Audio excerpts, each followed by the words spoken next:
As saudações em nome de Jesus, com a permissão e com a bênção de Deus, nós damos sequência ao programa Mesa de Debates. Nessa parte eu irei apresentar alguns argumentos, algumas respostas a algumas perguntas feitas pelo evangelista Lúcio Magalhães, da Igreja de Cristo em Belo Horizonte, Venda Nova. Estamos discutindo o tema, o casamento no contexto bíblico, comentários e considerações. Então, já dando sequência, eu gostaria de iniciar lendo algumas perguntas que o irmão Lúcio fez e respondendo em seguir a seguir essas perguntas.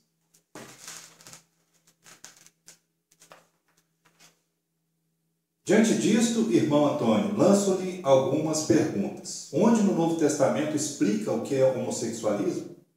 Onde no Novo Testamento explica o que é prostituição? O que é homossexualismo na Bíblia? O que é prostituição na Bíblia? Veja, não estou pedindo a sua explicação, mas onde na Bíblia tem a explicação do que seja esses pecados? Bom, vamos lá. Eu tenho certeza que o evangelista Lúcio Magalhães é conhecedor da palavra de Deus e ele sabe a diferença entre lei de Moisés e evangelho. Ele sabe também que nós não estamos, nós, os gentios, jamais participamos da lei de Moisés, uma vez que não fomos circuncidados e não nos sujeitamos ao que está previsto naquela lei, que, claro, é evidente, perante Deus é uma lei morta. A lei de Moisés é uma lei morta. Jesus não veio fazer ajustes, fazer acertos na lei de Moisés. Essa lei, ela foi encravada na cruz. Os termos da antiga aliança, por completo, foram encravados na cruz e pelo sangue de Jesus foi promulgado o Novo Testamento. O Antigo Testamento, aquela aliança que Deus havia feito com os filhos de Israel, conforme Êxodo, capítulo 24, versículo 7 ao versículo 8, essa lei, ela perdeu a validade, ela perdeu a vigência. Não foi parte da lei, foi a lei por completo. Jeremias, capítulo 31, versículo 31 ao versículo 32. Então, tenho certeza que o evangelista Lúcio Magalhães é conhecedor deste assunto e desta questão que contrapõe o evangelho com a lei de Moisés. Evangelho de João, capítulo 1, versículo 17. Porque a lei foi dada por Moisés. A graça e a verdade vieram por meio de Jesus. A lei, essa que foi entregue para os filhos de Israel, ela tinha como objetivo, conforme Gálatas, capítulo 3, versículo 20, salvo engano, ela tinha como objetivo definir o que era certo e o que era errado para transgressores. Então, há uma série de mandamentos, de estatutos, onde Deus estabelecia o que ele definia como sendo certo e como sendo errado. Claro, é evidente que nessa lei havia questões relacionadas ao homem e à mulher, a relações sexuais. Eu peço que o amado ouvinte, ele leia, quando puder, Levítico capítulo 18, onde vai falar de uma série de relações sexuais que eram tidas como ilícitas. Relação sexual entre pai e filho, entre pai e filhas, entre homens, mulher com animais, diversas entre parentes próximos, o que nós chamamos hoje de incesto. Então, isso estava presente na lei de Moisés, isso é indiscutível. O que é discutível é o fato do irmão Lúcio Magalhães pegar, o evangelista Lúcio Magalhães, ele pegar Deuteronômio capítulo 22,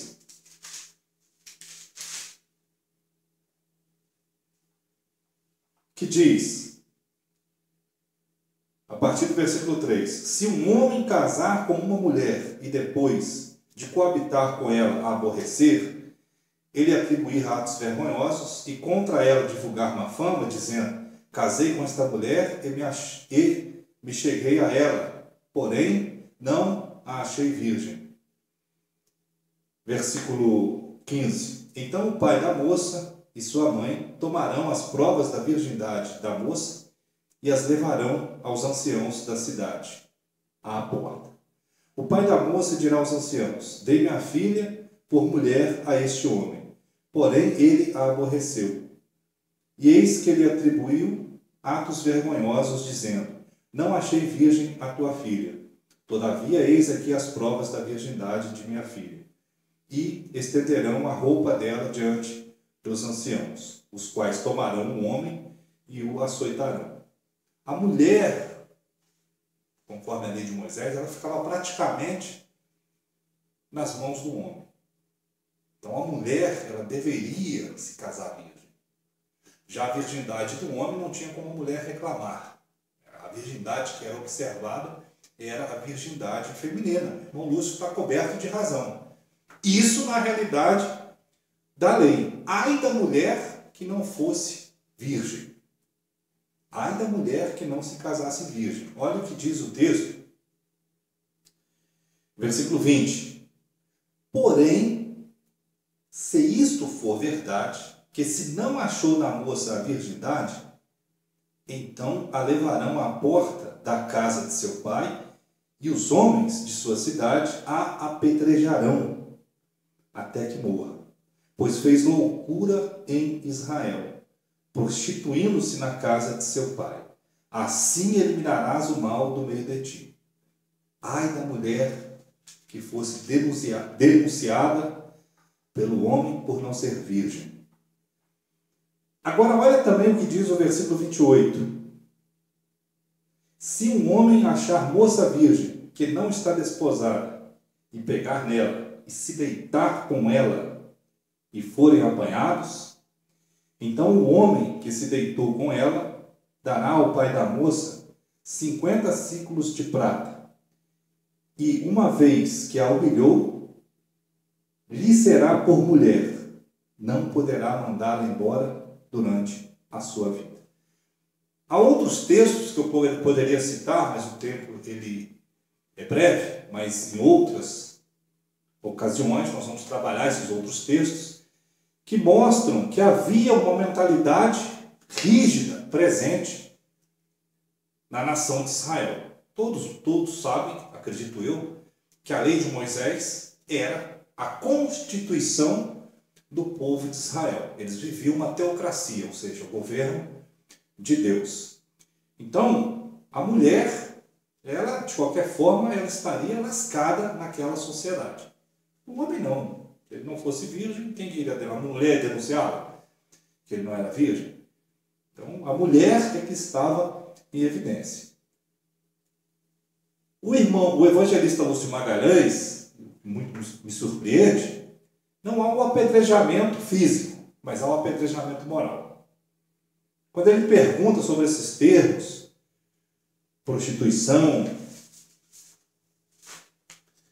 sobre prostituição, homossexualismo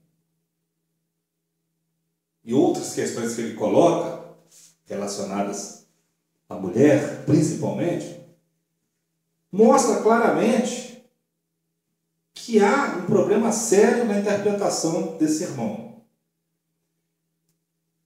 Ele não pode apedrejar, claro, é evidente, fisicamente. Muitos que pensam igual a ele não podem apedrejar fisicamente, mas apedrejam moralmente. O que ele está dizendo? Já falei isso na apresentação anterior. Todo casamento que não se deu dessa forma, ele é um casamento ilegal. Isso mesmo que seja envolvendo irmãos da Igreja de Cristo. Ou seja, se um irmão casou com uma irmã que não era mais virgem, nós temos várias mulheres que se converteram aí, já com mais de 15, 20 anos, e tiveram lá os seus namoros, os seus relacionamentos, e não se casaram virgens, ou não perderam a virgindade com esse homem, que é o atual marido. Então, o irmão Lúcio está dizendo o seguinte, Essa mulher, ela se prostituiu, e esse casamento no qual o irmão está envolvido, ele é um casamento ilegal. Ele não existe perante Deus. É isso que o irmão está afirmando. Pela lei de Moisés, aquela situação era irreversível. Não havia sacrifício que eliminasse ou que apagasse o pecado daquela mulher, uma vez que ela tivesse deixado de ser virgem. Mas e no Novo Testamento? Pode-se imputar àquela mulher a culpabilidade continuada, mesmo após a sua conversão? Ela está fadada a não mais poder se casar, uma vez que perdeu a virgindade? Será que a base, evangelista Lúcio Magalhães, será que a base do Novo Testamento que dá amparo à sua afirmação? Voltando agora às suas perguntas sobre homossexualismo e outras mais. Eu respondo sim no Novo Testamento, com base no Novo Testamento, está lá em Romanos, capítulo 1.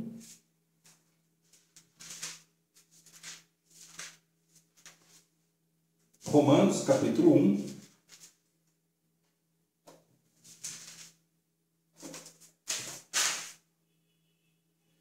Versículo 26. Por causa disso, os entregou Deus a paixões infames, porque até as suas mulheres mudaram o modo natural de suas relações íntimas, ou relações sexuais, por outro contrário à natureza. Semelhantemente, os homens também, deixando o contato natural da mulher, se inflamaram mutuamente em sua sensualidade, cometendo torpeza, homens com homens, e recebendo em si mesmos a merecida punição do seu erro. O apóstolo Paulo está falando aí de relações sexuais ilícitas. Isso, aquela lista que está lá em Levítico, capítulo 18, excetuando-se a questão da mulher, ela tem uma série de proibições de relações sexuais ilícitas, inclusive homem com homem. Homossexualismo é a relação sexual entre pessoas do mesmo sexo. Nós sabemos, evangelista Lúcio Magalhães, que conceitos, às vezes eles não precisam estar claros ou definidos. Mas nós, lendo esse texto de Romanos, que acabamos de ler, nós vamos ter, de forma muito tranquila, o entendimento que tal prática está envolvendo o homossexualismo. E que é contrário à palavra de Deus, é contrário à vontade de Deus. A lei de Deus, evangelista Lúcio Magalhães, agora está nas palavras de Jesus. São as palavras de Jesus que irão nos julgar. Evangelho de João, capítulo 12, do versículo 44 ao versículo 50. São essas as palavras que vão nos julgar. Essas palavras ministradas por Jesus, elas foram transmitidas e completadas de forma a dar entendimento aos gentios, principalmente pelo apóstolo Paulo. Esse apóstolo, naquela realidade dos gentios, ele vai levar essa palavra, e a palavra de Jesus também, ela condena essa prática sexual. Então, há diversos termos que, às vezes, eu observo que muitos irmãos, eles tentam até se fazer de entendido na língua grega, na língua hebraica, aí começam a citar termos, porneia e outros mais. Muito simples essa discussão. Tá? Muitos não vão ter esse entendimento porque não têm condições de estudar, de pegar um dicionário na língua original, e muitos até que estão fazendo seminário, que fizeram seminário, hoje alguns irmãos fazem um seminário de 2 anos e já acham, né, que sabem falar hebraico, que têm entendimento de grego. Tem muitos irmãos aí que estão estudando língua grega há 20 anos e o que eu tenho visto aí blefam demais. Podemos sintetizar essa questão de relações sexuais proibidas, dentre as quais o homossexualismo, de uma forma muito simples: relações sexuais ilícitas. Quando o evangelho chega perante os gentios, essa questão da lei de Moisés, ela vai ser colocada em evidência. E simplesmente, estava presente naquela reunião, Atos capítulo 15, o apóstolo Paulo estava lá, simplesmente vai ser definido que os gentios não deveriam praticar relações sexuais ilícitas. Está lá em Atos capítulo 15, versículo 20. Mas escreve-lhes que se abstenham das contaminações dos ídolos, bem como das relações sexuais ilícitas. Toda relação fora do casamento, casamento na Bíblia envolve obrigatoriamente um homem e uma mulher, toda relação sexual fora disso é relação sexual ilícita e está incluída aí o homossexualismo. Então, eu optei por não ficar usando termos no grego, em hebraico e tal, e entender a mentalidade. Quando ele passa essa ideia de relações sexuais ilícitas, ele simplesmente está validando aquele texto lá de Levítico, capítulo 18. Ele, um apóstolo. Agora, não consigo ver nas cartas do apóstolo Paulo ele imputando a uma mulher que perdeu a virgindade ou negando a essa irmã, a essa mulher, a possibilidade de contrair um casamento. E o que chama a atenção também nessa fala do irmão Lúcio, ele usa o texto que diz aqui, 2 Coríntios, capítulo 11, versículo 2. Vamos ler esse texto do irmão.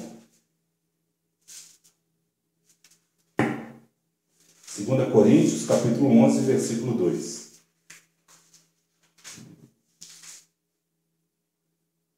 Ele diz: porque zelo por vós com zelo de Deus, visto que vos tenho preparado para vos apresentar como virgem pura a um esposo que é Cristo. Ele pega esse texto e fala: a mulher tem que ser mantida virgem. Mas ele não fala do esposo, que é o marido. E outro detalhe que é interessante: todos os textos que o apóstolo Paulo fala de prostituição e outros pecados relacionados ao ato sexual, ele está incluindo tanto o homem como a mulher. Ele inclui os dois. E não somente, irmão Lúcio Magalhães, a mulher. Então, pegar Deuteronômio capítulo 22,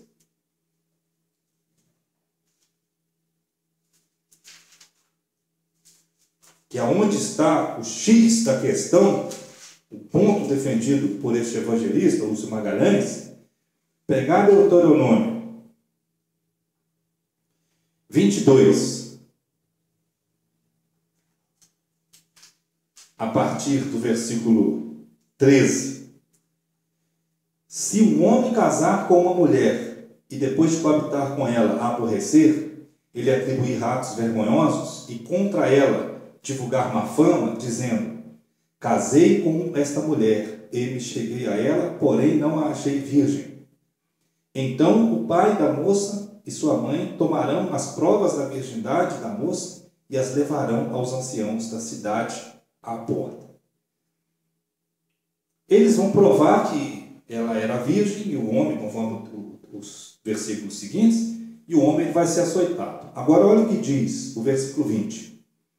Porém, se isto for verdade, que se não achou na moça a virgindade, então a levarão à porta da casa de seu pai, e os homens de sua cidade a apedrejarão até que morra, pois fez loucura em Israel, prostituindo-se na casa de seu pai. Assim eliminarás o mal do meio de ti. Prostituindo-se. Ela teve relação sexual fora do casamento. Apedrejamento. O homem, ai da mulher que se casasse não sendo virgem. Um homem não aceitava. Naquela cultura hebraica, de forma alguma, ele iria aceitar. Amado irmão Lúcio, evangelista Lúcio Magalhães, você não apedreja fisicamente a pessoa, mas está apedrejando moralmente.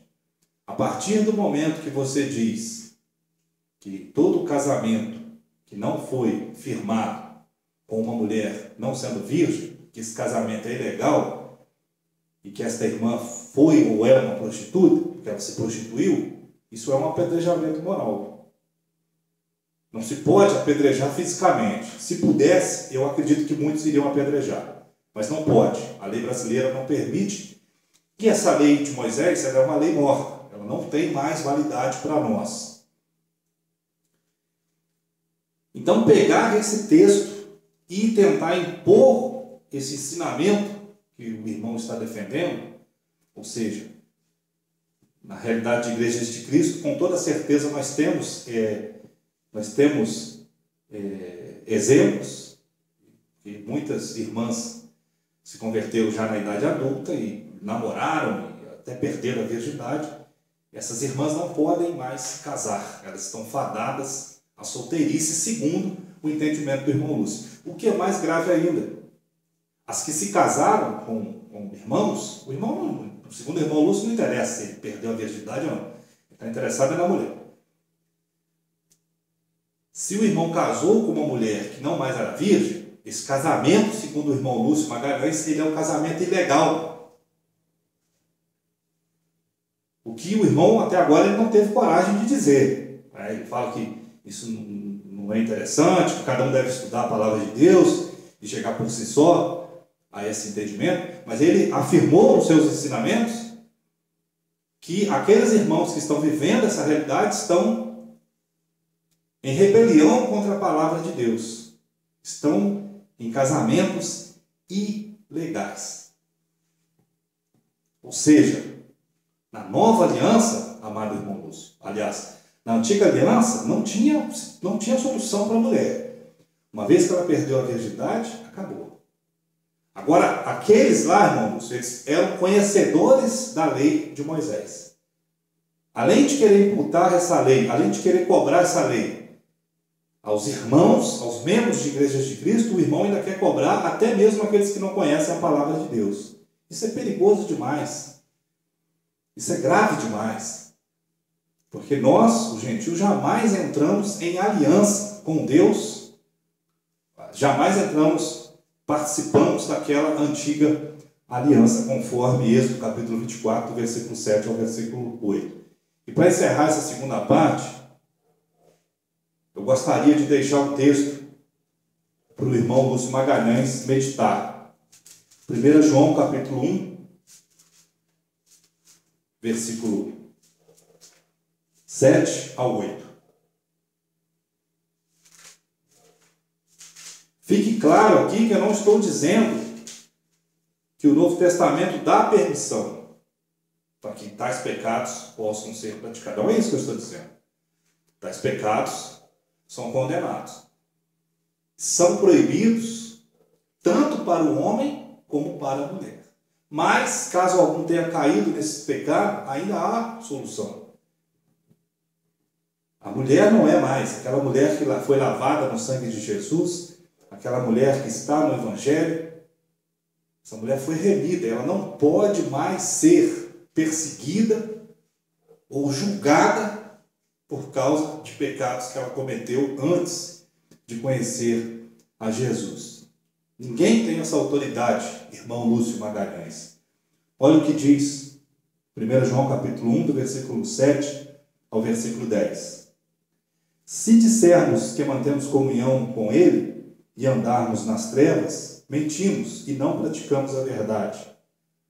Se, porém, andarmos na luz, como Ele na luz está, mantemos comunhão uns com os outros, e o sangue de Jesus nos purifica de todo pecado. Se dissermos que não temos cometido pecado nenhum, a nós mesmos nos enganamos e a verdade não está em nós. Se confessarmos os nossos pecados, Ele é fiel e justo para nos perdoar os pecados e nos purificar de toda a injustiça. Então, amado irmão Lúcio, tanto o homem como a mulher, os dois, tanto o esposo como a esposa, o O Novo Testamento não dá base para cobrar da forma que era cobrado lá no Antigo Testamento, fazendo diferenciação entre o homem e a mulher, não. A virgindade dos dois e a pureza sexual dos dois, elas são exigidas conforme diversos textos escritos e registrados aqui pelo apóstolo Paulo. Então, mesmo que se tenha cometido, é isto que este evangelista está defendendo. Muito cuidado aí. Mesmo que se tenha cometido tais pecados, mesmo que a mulher tenha tido, não seja mais virgem, ela pode sim, a partir do momento que ela confessa, a partir do momento que ela é remida no sangue de Jesus, todos os pecados são perdoados, inclusive esse, que você não tem autoridade para cobrar e imputar a esta mulher. Então, aquele casamento é válido sim. E aos gentios que não conhecem a lei, eles não podem ser cobrados pela lei, pelos termos da lei de Moisés. Então, o casamento também é válido. Então, me coloco à disposição do evangelista Lúcio Magalhães. Há outros pontos nas colocações feitas por você, e eu vou debater na terceira parte esses pontos que você levantou, mas nesse segundo ponto eu quero deixar claro isso. O entendimento do irmão precisa ser discutido.